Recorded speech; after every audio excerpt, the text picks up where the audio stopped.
Hi there, I'm Dean Heskin, President and CEO of Swiss America Trading, and you are tuned into our podcast, The Secret War on Cash, where we're going to take a hard look at some of the fast facts, changing facts that are taking place in our, not only our economy, but our markets, domestically and abroad.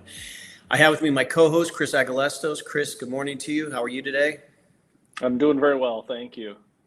Well, that's very good to hear. We are hailing from Phoenix, Arizona, where we are already up to 92, 93 degrees, and it is barely into or we're well into the month of March, but barely out of winter, to put it that way. Yeah. But enough about that. What do you want to talk about today? Let's do this. Let's talk about the U.S. dollar. Our first article here from Watcher.guru. April 2nd may turn into a global crisis day. Here's how. Now, we've been hearing a lot about there being crisis on the horizon, and a lot having to do with what's happening with our debt, what's happening with interest rates, and certainly the tariff war. That is something that it's actually, in a weird kind of way, kind of fun to watch. I mean, that dynamic is changing by the moment. But yeah. April 2nd, a global crisis day. Chris, I'll just get right into it with that. What's happening on April 2nd? What's so significant about that? Well, that is the date that Trump has decided to launch some of his reciprocal tariffs that he's been talking about. So now, as we know, that line in the sand can move a little bit. So as we approach, that's what everybody is wondering: is this going to happen on the 2nd as planned, and what kind of a effect is it going to have? The dollar, as we know, has already been kind of taking a beating this year, and dropping more tariffs into play, or actually setting them into motion as opposed to just talking about them, could cause bigger problems. And one thing you said, entertaining, and it is kind of true. It's fun to watch every day to see what's going to happen one day to the next.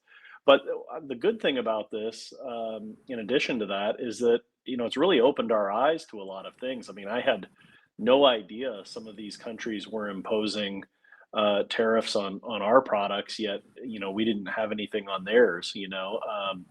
India, 150% on whiskey. I mean, 150% is a pretty big number.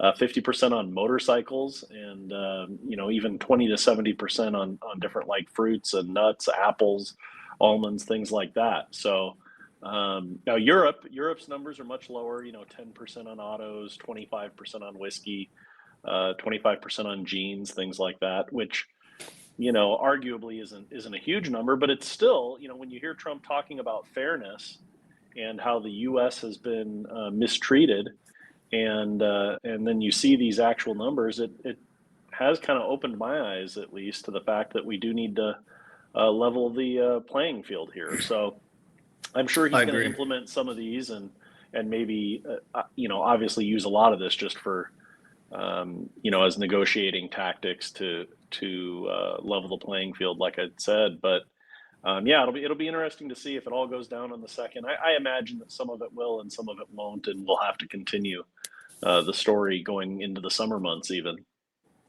Yeah, well, it's interesting, as you talk about the various other countries that have been imposing tariffs on us. Trump, I would say, already is probably being thought of or talked about as the tariff president, tariff Trump.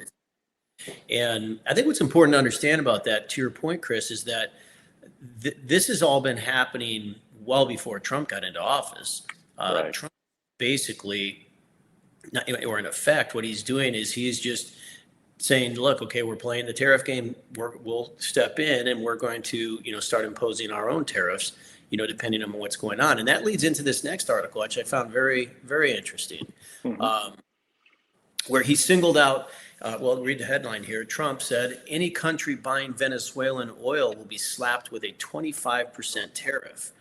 Now, we've heard him, threaten various percentage of tariffs to different countries for a variety of different reasons. But getting into this article, I found it really interesting what really one of his main motivations for doing this. So I'll let you talk about it. Why Venezuela? Why is he looking to slap them with this 25% tariff? Well, what a lot. Well, he's upset obviously about the. We've heard a lot about the Venezuelan gangs and a lot of the gang violence that has been happening here in the country from people that were basically fleeing South America, and the Biden administration, pretty much left the door open for them.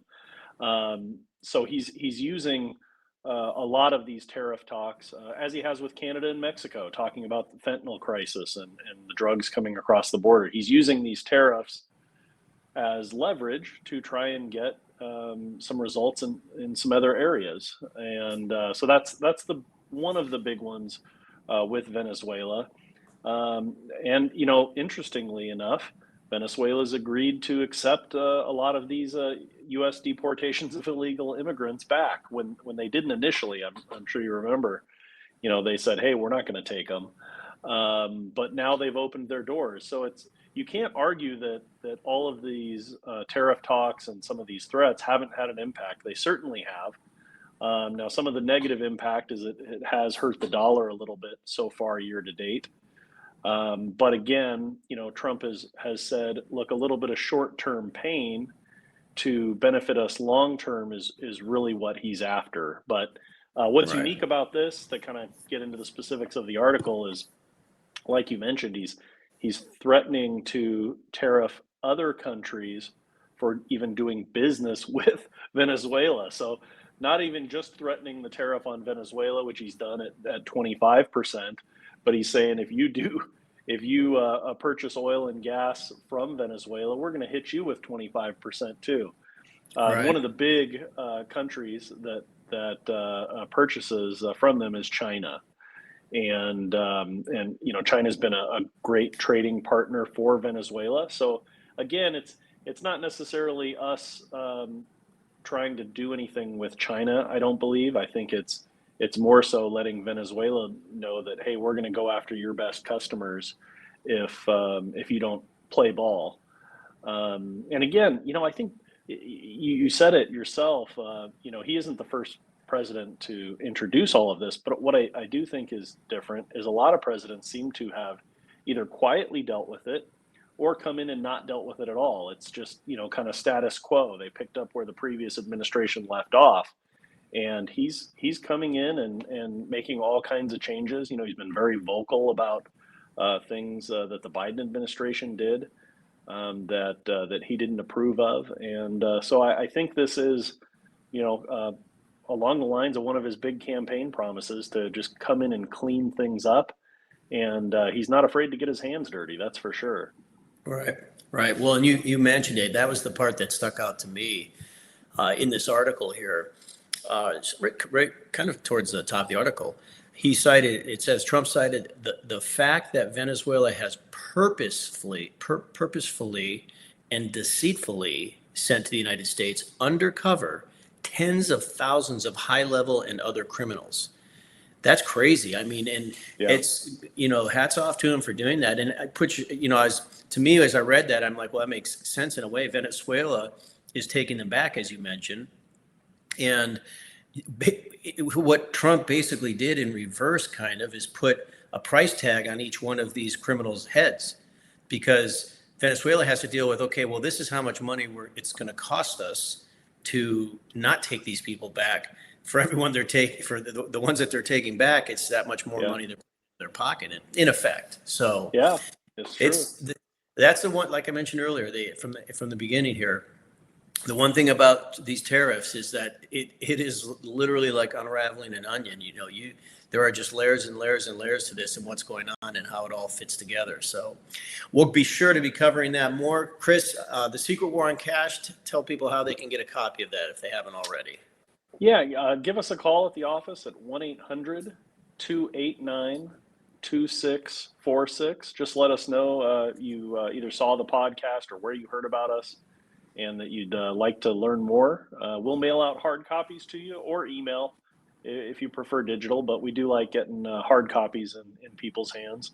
And we're also here to answer any questions. A lot of people obviously are worried about the dollar and what's happening and how to protect themselves. And our people here can kind of guide you on your different options and help you figure out if you're doing things the best way possible. You can also visit our website at www tariff.swissamerica.com. And there's a few different places there where you can very obviously submit your information request, and we'll help you however we can. Well, fantastic. Thank you for that. And for those of you tuning in, thank you for doing so. If you're not subscribed to this podcast, please do that as well, as we'd love to talk to you more in the future.